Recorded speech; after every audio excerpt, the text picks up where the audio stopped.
Hello, my fabulous friends. Welcome back to the video peek. I'm so excited to show off these fabulous bell bottoms. And look at this fun little fringe tank to go with. Let's see if you can see the colors here. Look at that. Tie-dye with the blue and the purple and the pink. OMG. So just so happens that I have, if you wanted to add lavender to these pants, I have this cool lavender tank that you can wear as a scoop neck or a V-neck. These are so cozy. Now, these are those tight layering pieces, so you're gonna wanna put something over it like a poncho or a jacket, unless, you know, you have the figure to just wear it as it is, but most people don't, including me, so. I really love the casual vibe of this top. Do not wear a lacy green bralette under it, just don't. But anyhow, I just love throwing this on. It feels like pajamas, but it looks super hip, 70s funky cool, which I love. And you can dress it up or dress it down. You can tie knots in it. You can layer it. There's not just one way to do any outfit. You know, we get to decide to be our authentic selves. And a lot of times we spend so much time thinking about what that is for other people that we don't even get to be ourselves. We're just trying to figure out what we think everybody else is gonna want for us. But guess what? You don't get to find who you are in this life. You get to create who you are. So you decide who you are. You decide who the world gets, not anybody else. Okay, fine. Our partners, it's nice when they're attracted to what we're wearing. So maybe certain things you wear when you're with your partner because they love it. But if you want to wear something wild and fun when you're not with them or your judgmental girlfriends, not saying you have some, but most of us do, wear your pieces when you're out and you're enjoying life. Look at this. Look how fun that is. I just feel so fabulous in these. And this is a piece that you'll be able to mix and match with other things. Actually, all of these pieces will be able to mix and match with other things in our wardrobe. So, hey. So cute, right? That color is just fun and happy. I thought I would try on my favorite outfit for you, but there's so many other cute outfits in here for you to come and try on and play dress up in. Look at this. I am especially excited about, hold on, come around here, these pants. There's blue and camel right there, but I'm gonna show you the green. Look at these things. Are those amazing or what? And we put it with this adorable little silk cami. That is so cute. Oh, I love it. There's the outfit that I have on. Cute little Italian dress. We've had those before, but they're just so comfortable. It's like, yes, please. Look at these fabulous little short sleeve dresses that we got in. Just look like art. And here's the other color in these linen pants, but it's like this cotton gauzy linen, so it's not all wrinkled. And we have them in the camel. And then we got these adorable tops to go with. Isn't that great? Look at these colors. Teal, blue, white. Just really comfy and easy to wear right now. It's going to start getting cool, but let's face it, it's still warm. Look at this. Gorgeous. Just gorgeous. That's why you girls have to get in here. I got another one of these. If anybody wanted one and didn't get it, we got another one in. Look at these beautiful pieces.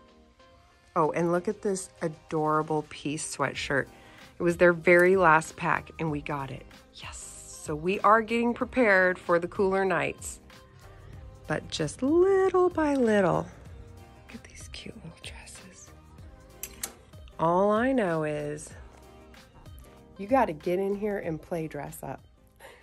Welcome to another self-love pep talk. I hope you're being kind to yourself.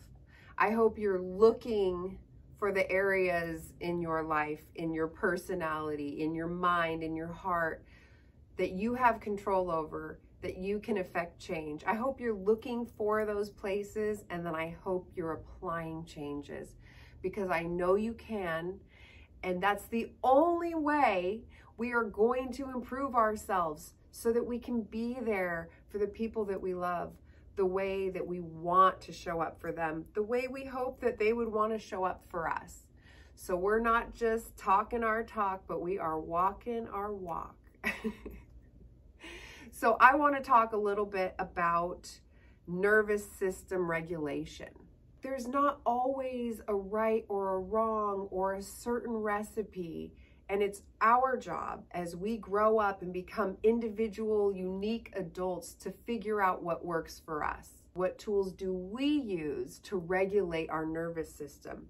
That way, when challenges are coming our way, we can handle it.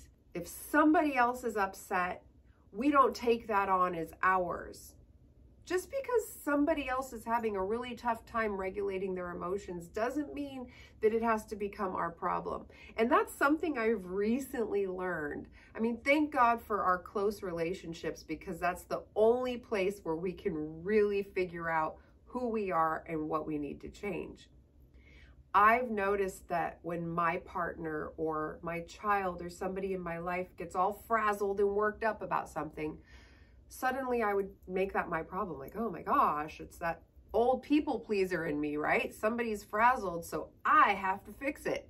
I have to save the day. Not true.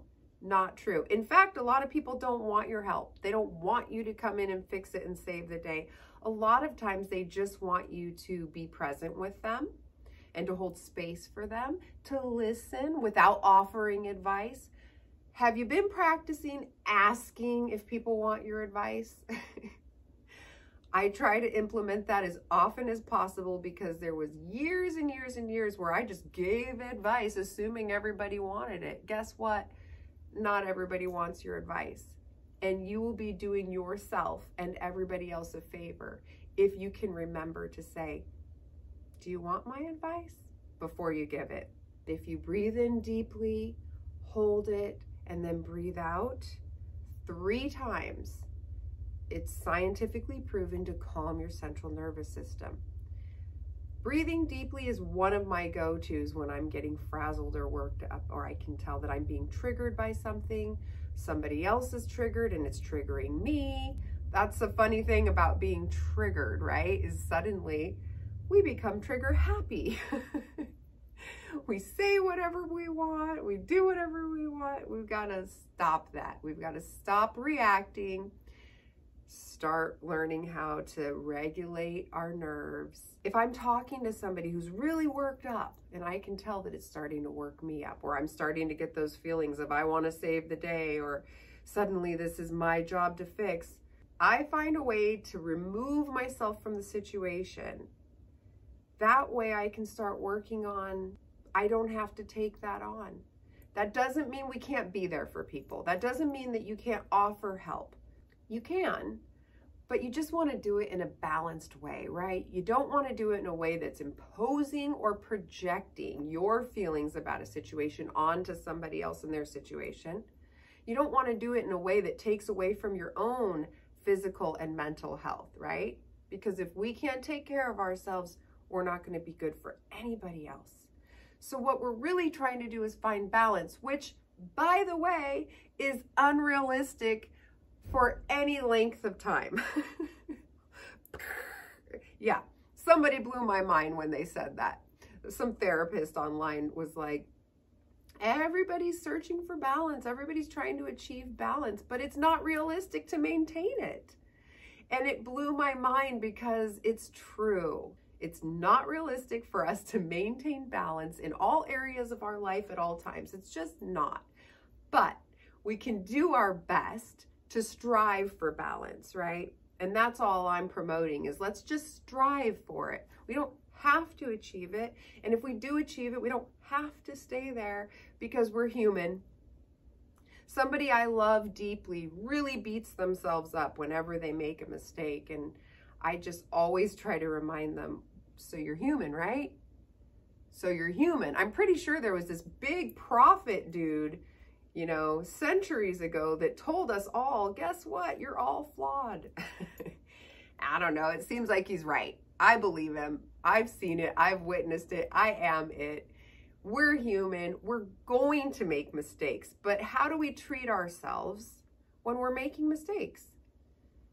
What do you guys think about the concept of we are mirrors for one another? If I'm around somebody who's really beating themselves up, I start reflecting on why I've attracted that person into my life. Why is this showing up for me? Why am I looking at this person who can't make a mistake without belittling themselves and beating themselves up? I wonder if there's something to this mirror thing. I wonder if sometimes we work so hard on self-love and self-acceptance and being kind to ourselves, but deep down subconsciously, I wonder if we're still trying to reach perfection, right? Like deep down inside, we're just still not good enough for ourselves because we just can't get it right.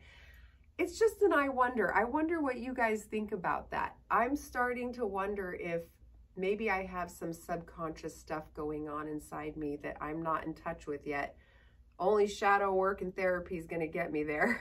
Do you think when other people are reflecting back to you that that's stuff for us to look at? It's just a theory and I'm wondering what you think about it. But I have been using that as an opportunity to look within instead of judging them and looking at them and going, gosh, it's so sad that they're so mean to themselves. I mean, oh my gosh. I mean, thank goodness that I learned how to not do that, right? I'm so kind to myself. But the minute we start reveling in how far we've come and how far they have to go, it does make me wonder if that's because I have some stuff deep down that I'm not paying attention to, because maybe I've done really well in a lot of areas. And guess what? We deserve to be proud of ourselves. We deserve to give ourselves a pat on the back or two and say, hey, I've come a long way. But this life, we're not going to reach a mountaintop. Because the minute you do, guess what? You got to travel back down and get to the bottom of the next mountain. You got to go back up. It's a journey. I know you've heard it over and over again, but it's true. And so this never ends.